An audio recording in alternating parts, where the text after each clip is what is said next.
વડાપાવ ભૂલાવી દે એવો આજે આપણે પાવનો નવો નાસ્તો. તો કાંઈ નવું ટેસ્ટી એવું ખાવાનું મન થાય તો એકવાર તમે ટ્રાય કરજો. ડિટેલ રેસિપી મેં ટાઇટલ પાસે આપેલી છે.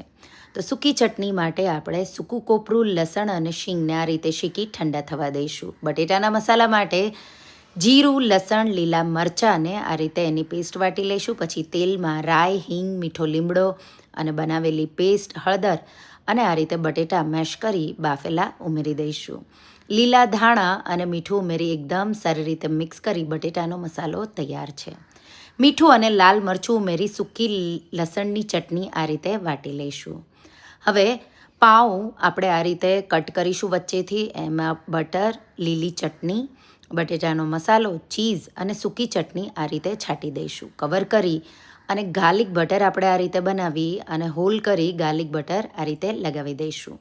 તમે એને અવન કે એર ફ્રાયરમાં પણ બેક કરી શકો, પણ જો એ ન હોય તો આ રીતે તવા પર તમારે બે સાઈડ ફેરવી અને ક્રિસ્પી અને ચીઝ મેલ્ટ થાય ત્યાં સુધી થવા દેવાનું.